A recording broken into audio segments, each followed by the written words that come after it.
오늘 요절 말씀은 에베소서 5장 18절의 말씀입니다. 제가 다시 한번 봉독해 드리겠습니다. 술 취하지 말라.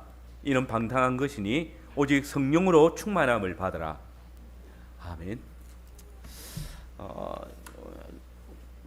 우리가 가지고 있는 세상 사람들과 완전히 다른 특징 중에 한 가지가 바로 성령으로 거듭났다는 사실입니다. 이 모든 그리스도를 향한 참된 믿음을 가진 사람들은 그 성령으로 거듭났습니다. 그렇기 때문에 성도라는 말은 성령의 인도하심을 쫓아 사는 사람이다라는 뜻입니다. 성령의 역사하심이 없이는 자신이 그리스도인으로 살 수 없다는 것을 고백하는 성도의 삶입니다. 성령 하나님께서는 우리를 하나님의 백성으로 삼으시고 또 그리스도인으로 살아갈 수 있도록 인도하십니다.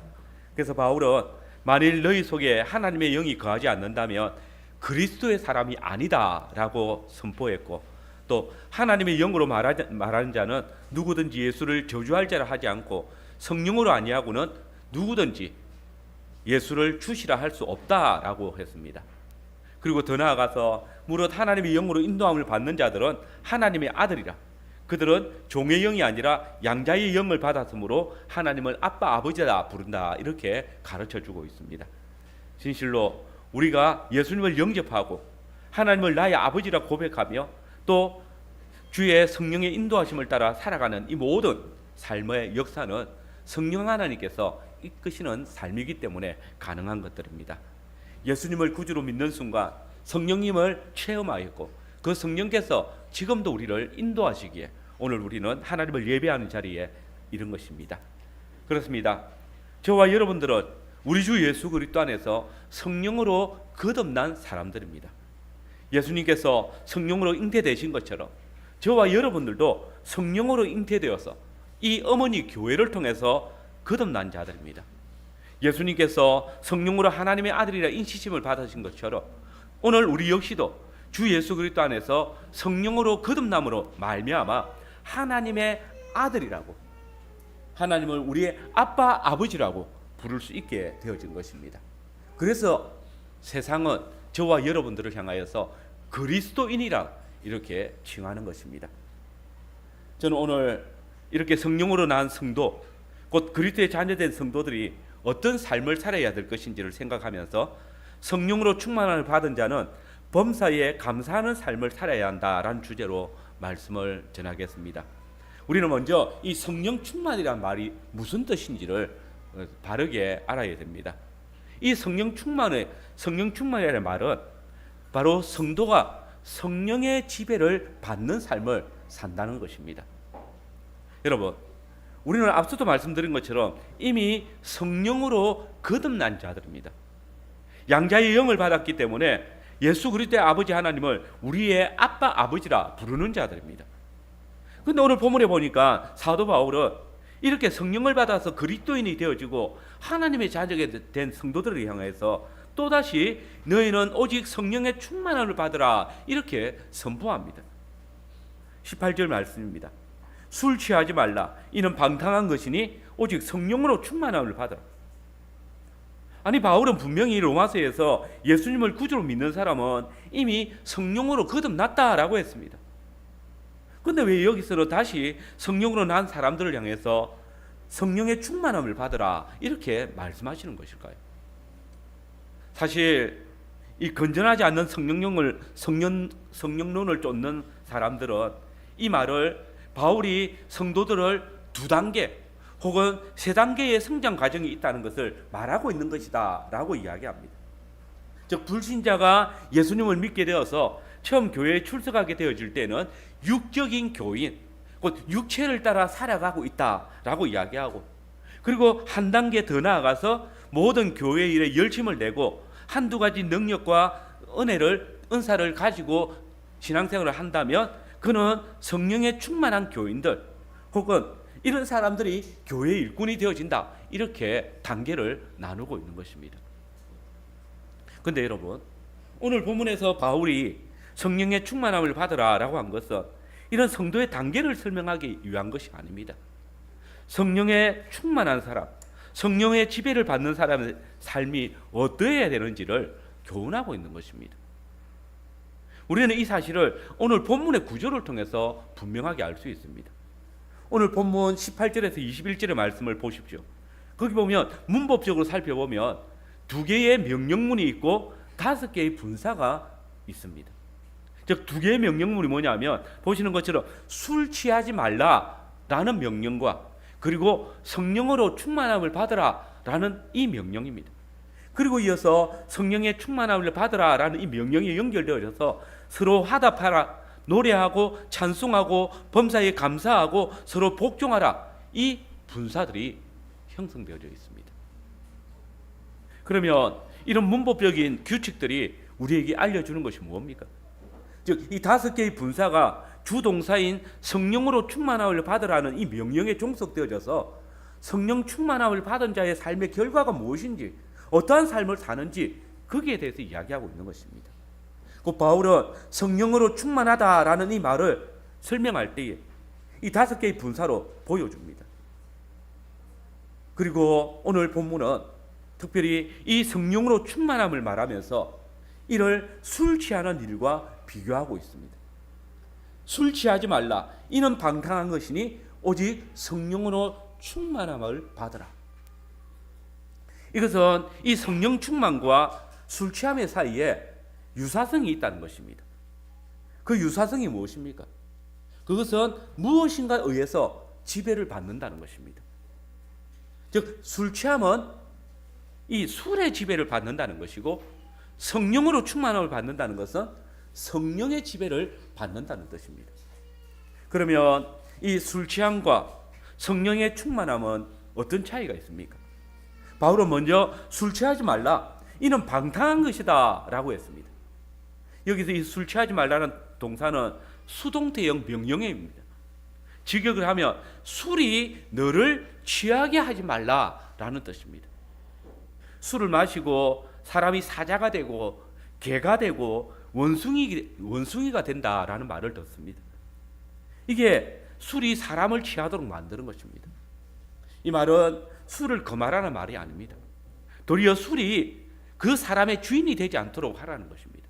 나의 주인이 되지 않도록 하라는 말입니다. 그러므로 바울은 이 술 취하지 말라라는 명령을 하면서 그 이유로 이는 방탕한 것이다 라고 했습니다. 원문에서 이 방탕이라는 단어는 그 삶의 태도에 있어서 부도덕하고 품행이 나쁘고 낭비적인 것을 의미할 때에 사용되어집니다. 우리가 잘 아는 누가복음 15장의 이 탕자의 비유에서 둘째 아들이 아버지에게서 재산을 받아가지고 먼 나라에 가서 어떻게 합니까? 그 재산을 허랑방탕하게 사용했다라고 이야기합니다. 이 허랑방탕, 이 단어가 바로 오늘 이 방탕의 단어와 같은 단어입니다. 다시 말해서 지금 바울은 술 취함을 인해서 방탕하다라고 말하는 것입니다. 술 취한 자의 그 행동이 방탕할 수밖에 없다라고 말하는 것입니다. 그렇습니다. 술의 지배를 받는 자들은 방종과 부도덕과 낭비적인 삶을 살아가게 되어집니다. 술의 기운에 삶의 지배를 받고 이것 때문에 삶을 방종하고 태폐적인 것으로 만들어버리는 그러한 삶을 사는 것입니다. 여러분, 우리 주변에서 술 취한 자의 삶을 잘 보지 않습니까? 그들의 생활을 한번 상상해 보십시오. 그들은 그 술 취함에 따라감으로써 더 중요한 것을 아무 스스럼 없이 내어 던지는 것을 봅니다. 술 취함의 상태에 있을 때 그 사람은 자기 명예와 인품도 날려버립니다. 술 기운에 아나 무인이 되어지고 추태하고 고성방가를 일삼고 자신의 순결을, 자신의 정조를 아무런 가치 없는 것처럼 내던지는 것들을 봅니다. 심지어 다른 사람의 생명을 귀하게 보지 아니하고 자신의 생명도 자신의 가족도 이 술 취함 앞에서는 무가치한 것처럼 그렇게 취급하는 그런 모습들을 우리는 매일매일 뉴스를 통해서 보지 않습니까? 이 술의 지배를 받는 몸으로 운전대를 잡아서 사람의 생명을 해쳤다는 소식을 들을 때마다 우리는 분노하지 않습니까? 술 취한 사람은 술이 자신을 운전하기 때문에 난폭하고 방탕하고 무절제한 운전 실력을 보여줄 수밖에 없습니다.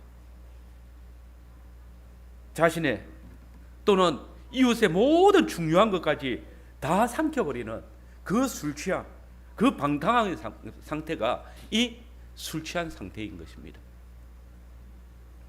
바울은 이런 술 취함과 비교해서 성령으로 충만함을 받으라 라고 합니다. 이 술 취함과 비교했을 때 성령으로 충만함을 받으라는 말은 어떤 이의 말처럼 성령 받은 사람이 이제 한 단계 더 나아가서 성령의 충만함을 받으라라는 말이 아닙니다.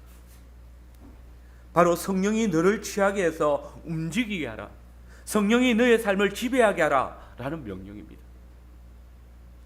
성령으로 충만한 자, 성령이 그의 삶을 지배하는 자, 그러면 이 성령의 지배를 받는 자의 삶은 어떠합니까? 바울은 성령으로 충만함을 받으라 라고 말한 후에 성령으로 충만한 자의 삶을 이야기합니다. 우리 19절에서 21절까지 말씀을 같이 한번 읽어보겠습니다. 같이 읽겠습니다. 시와 찬송과 신령한 노래들로 서로 화답하며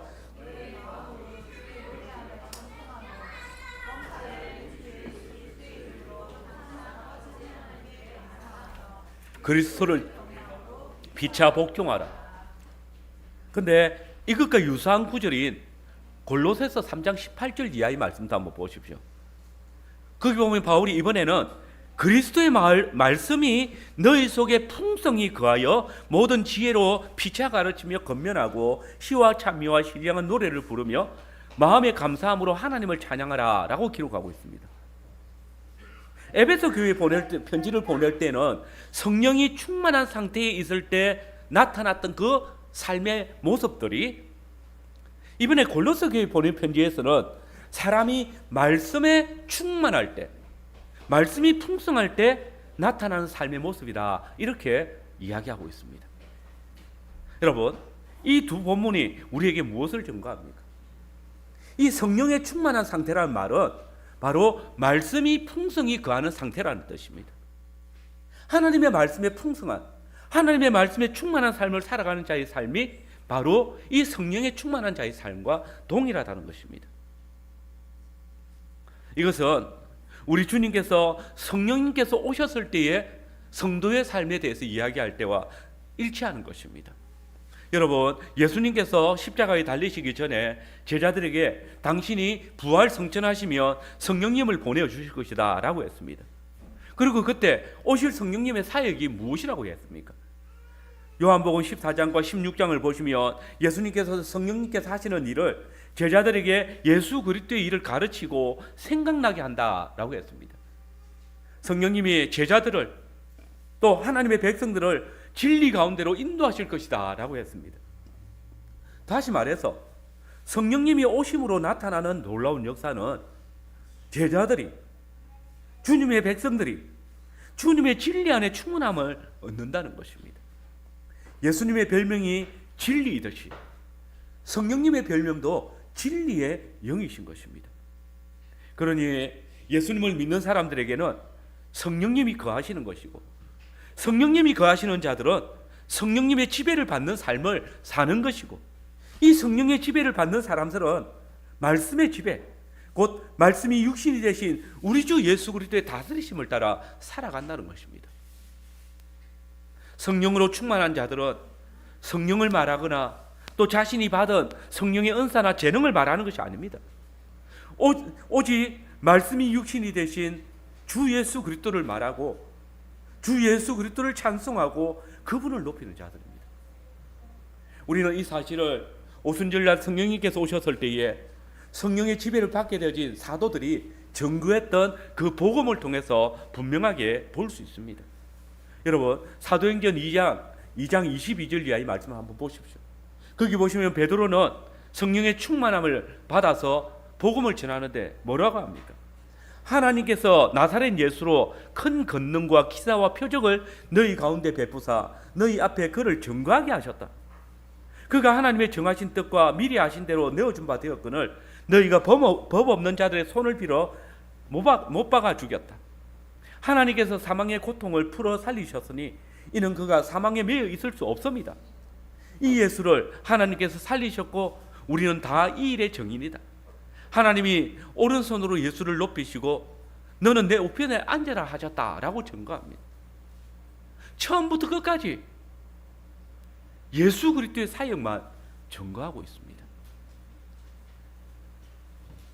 여러분, 성령으로 충만함을 받았다라는 이 말은 오늘 오순절주의자들이 주장하는 것처럼 어떤 특별한 능력을 부여받아서 어떤 특별한 일을 하는 것이 아닙니다.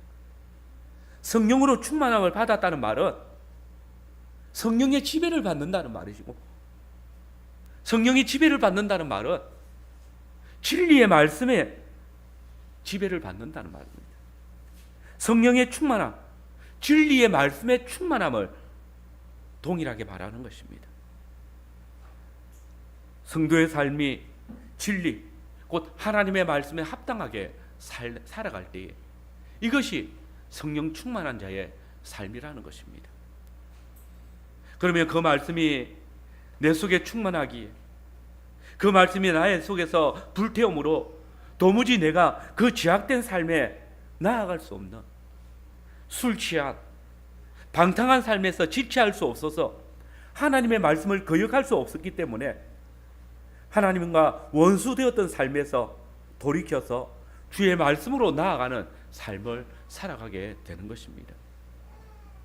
타락하고 죄악된 그 본성을 그대로 가지고 있으면서 이런 능력, 저런 은사 가지고 있다고 성령 충만한 삶이 아닙니다.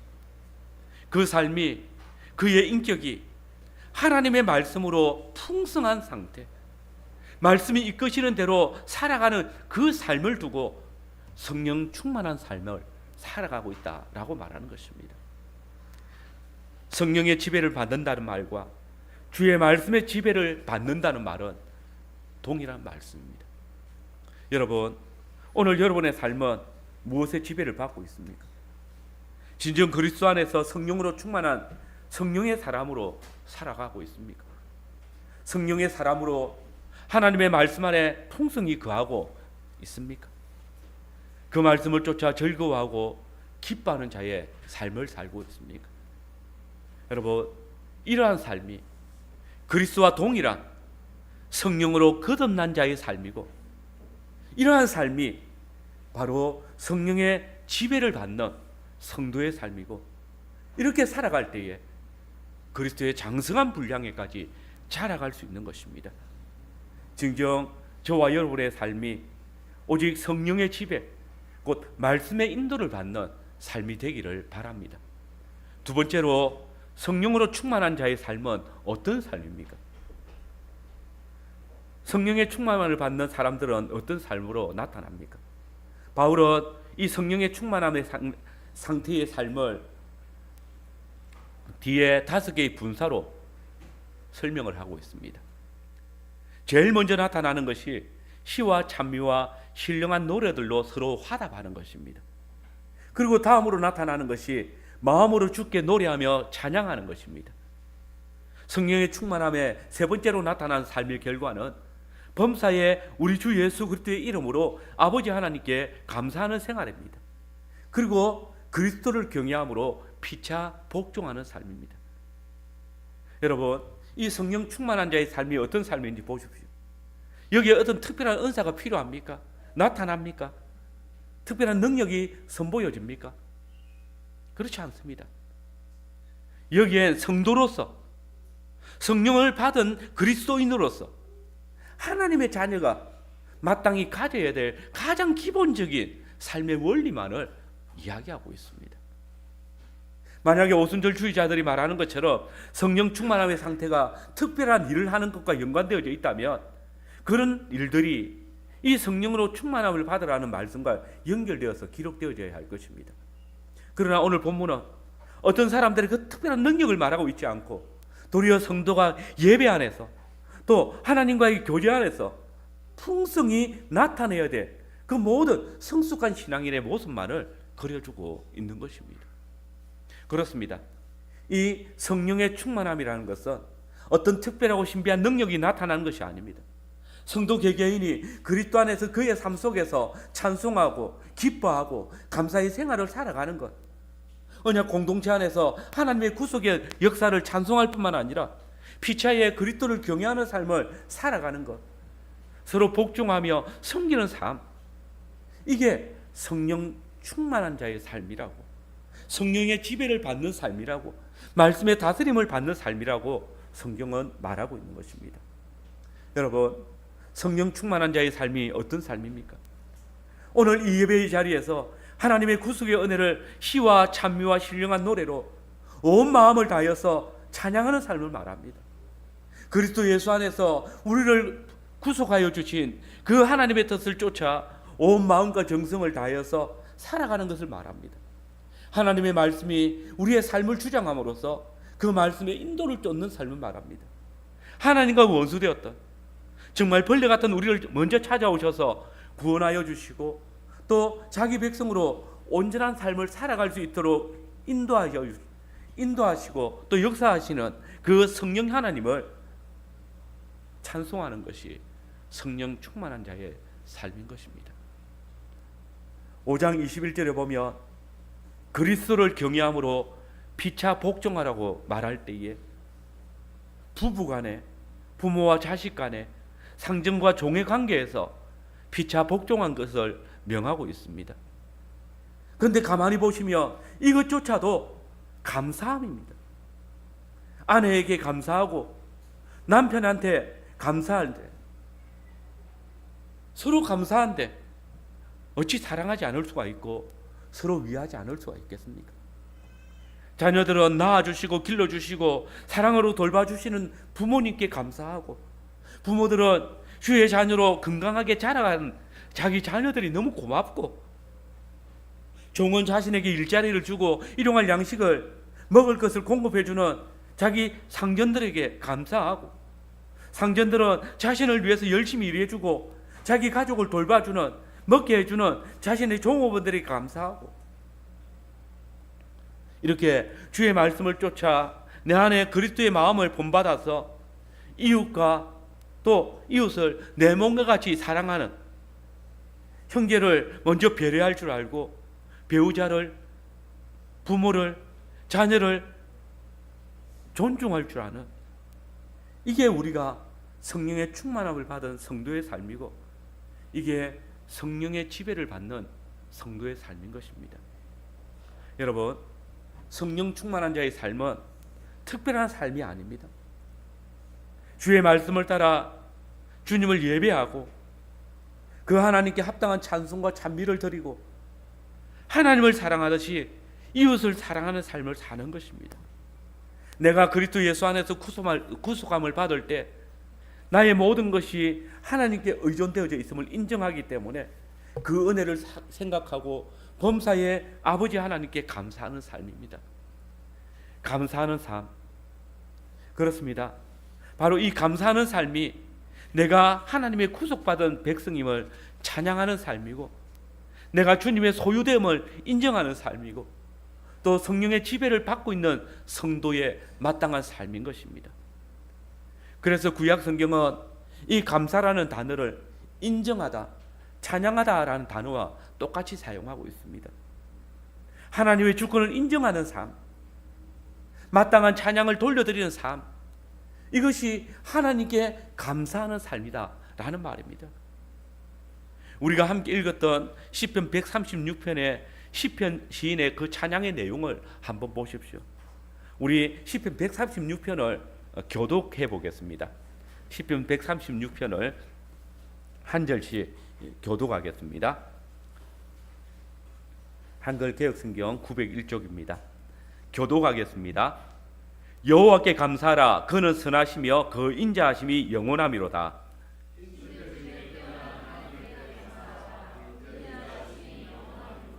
주들 중에 뛰어난 주께 감사하라. 그 인자하심이 영원하미로다.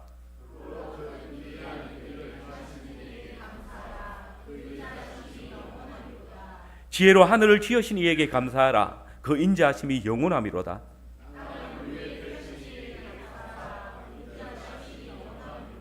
큰 빛을 지으신 이에게 감사하라. 그 인자하심이 영원하미로다.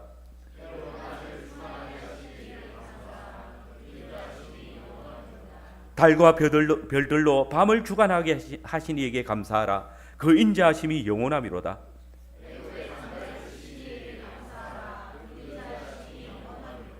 이스라엘을 그들 중에서 인도하여 내신 이에게 감사하라. 그 인자하심이 영원함이로다.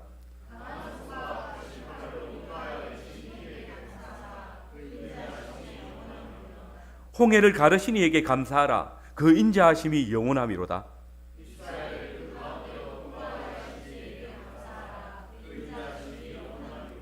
바로와 그의 군대를 홍해에 엎드러뜨리신 이에게 감사하라. 그 인자하심이 영원함이로다.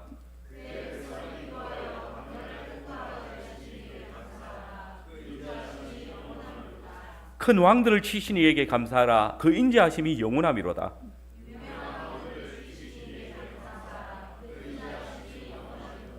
아모리인의 왕 시온을 죽이신 이에게 감사하라. 그 인자하심이 영원함이로다.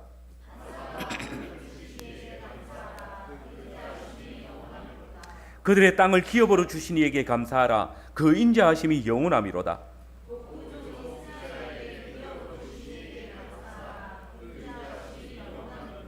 우리를 비천한 가운데서도 기억하여 주신 이에게 감사하라. 그 인자하심이 영원함이로다.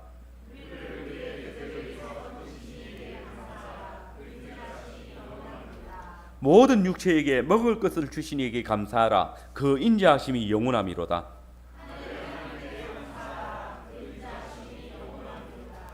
지금 시편 시인이 또 이스라엘 백성들이 하나님께 감사할 때에 무엇을 감사하고 있습니까?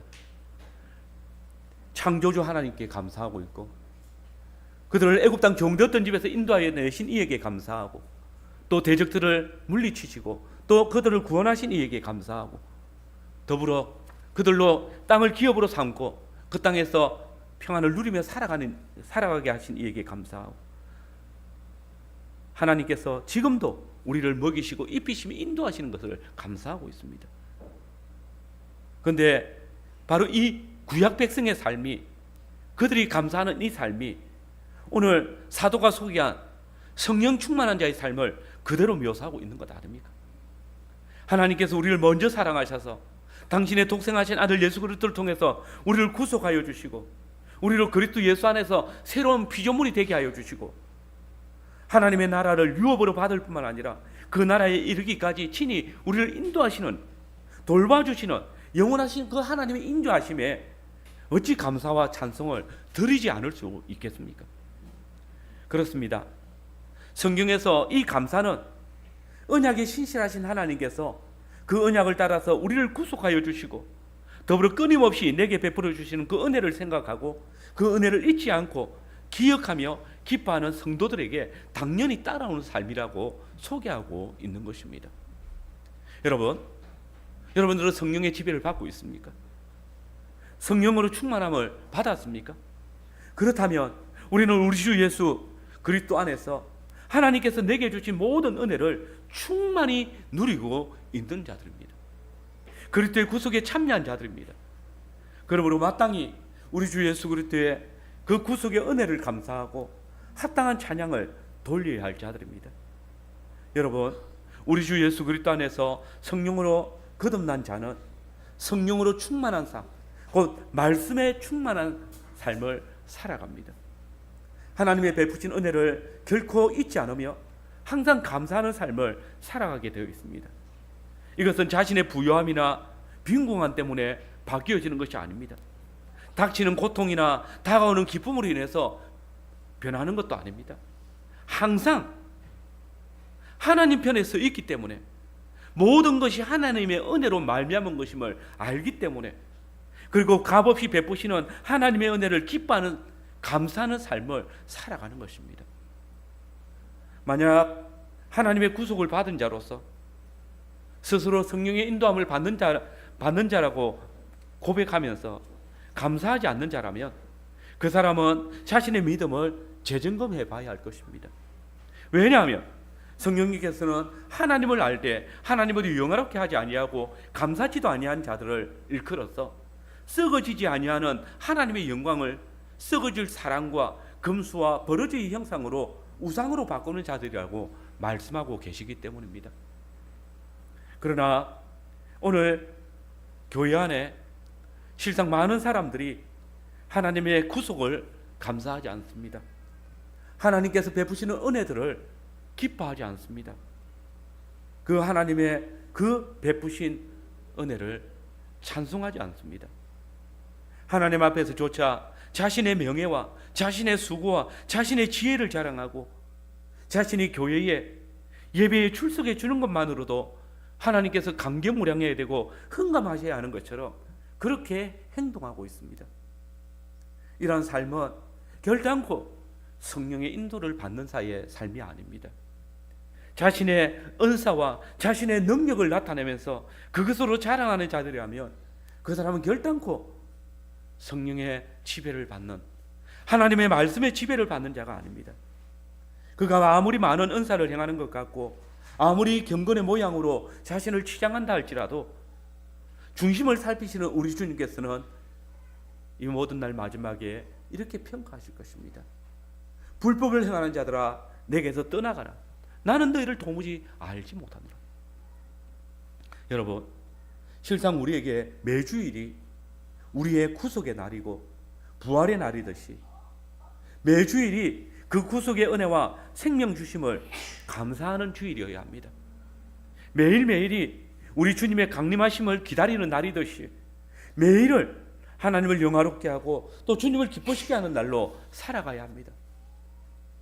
비록 감사주일이 이 성경의 구속절기와 상관없이 제정된 것이긴 하지만 우리는 이 구속절기를 통해서 우리가 자칫 잃어버릴 수 있는 하나님의 놀라운 구속의 은혜를 다시 기억하도록 되새기듯이 너무나 쉽게 주님께서 베푸신 은혜와 그 사랑을 잊고 살아가는 인생들에게 다시 처음 사랑을 되돌아보게 하고 그 받은 은혜를 되새기게 하는 그런 시간들이 되어야 하는 것입니다. 여러분, 가만히 지난 시간들을 돌아보시며 곰곰이 받은 은혜들을 한번 세어보시길 바랍니다. 비록 이번에 저희 실수로 감사 제목을 거는 나무는 없지만 주님께서 여러분에게 베푸신 그 은혜와 복의 열매들을 한번 적어보십시오. 내가 그리스도 예수를 알게 되고 하나님의 구속을 깨닫게 되어지고 그래서 예배 안에서 내주 하나님의 구속을 노래하고 찬양하고 교회 안에서 언약의 복을 누리며 하나님의 백성들과 주의 구속의 은혜를 나누고 있는 이 삶, 주의 몸된 교회에 속하게 하셔서 매주일 예배 안에서 생명의 말씀을 듣고 또 주님께서 친히 펼쳐주시는 주의 상에 나아가고 주의 약속을 따라 기도할 수 있도록 내게 날마다 일용할 양식을 베풀어 주시고 매주일 내가 감사의 연보를 할 수 있도록 내 손으로 땀 흘려 일하고 또 그것으로 성도를 돌보고 이웃을 돌보는 그 봉사의 사역을 할 수 있도록 물질과 힘과 지혜를 베풀어 주시는 주님의 은혜. 내가 이 험악하고 배어간 세상 속에서 급한 일을 당하지 아니하고 내 마음이 내 구주 예수를 사랑하노라 고백할 수 있도록 궁핍한 중에서도 주님을 의지할 수 있도록 당신께 나의 모든 것을 맡기고 믿음으로 살아갈 수 있도록 인도하시는 그 성령 하나님의 놀라우신 역사. 병중에서도 심지어 사망의 엄침한 꼴짜기를 걸어가면서도 주님만을 바라보고 주님의 도움을 구할 수 있는 이 믿음의 삶, 이 특권. 여러분, 정말이지 헤아리면 헤아릴수록 많아지는 것이 하나님의 은혜라고 합니다. 주님은 너희가 헤아리는 그 헤아림으로 너희도 헤아림을 받을 것이다 라고 약속하셨습니다. 한번 돌아보십시오.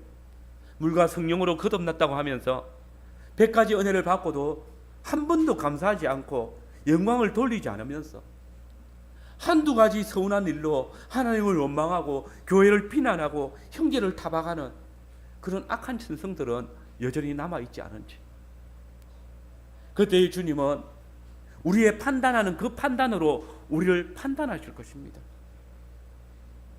주님께서 우리에게 주신 은혜와 축복을 늘 헤아려 보시길 바랍니다. 주께서 우리의 헤아리는 그 헤아림만큼 받을 것을 약속하고 계시기 때문입니다. 여러분, 성령으로 충만한 자의 삶은 하나님의 구속을 노래하고 찬미할 뿐만 아니라 항상 하나님께 감사하는 삶을 살아가는 자입니다. 성령으로 충만한 사람은 무엇보다 하나님의 말씀에 온전히 지배를 받아 죄악된 본성을 떠나 선한 일을 힘쓰는 자들입니다. 이 시간 우리에게 베푸신 은혜를 헤아려 보는 그런 습관들을 길러 봅시다. 그 은혜를 기뻐하는 삶을 사시기 바랍니다. 이것이 우리의 감사의 내용이 되어야 됩니다. 하지만 이것보다 더 중요한 것은 우리의 연약함을 항상 인정하고 무시로 기도함으로써 성령 하나님의 인도하심을, 도우심을 받으시기 바랍니다.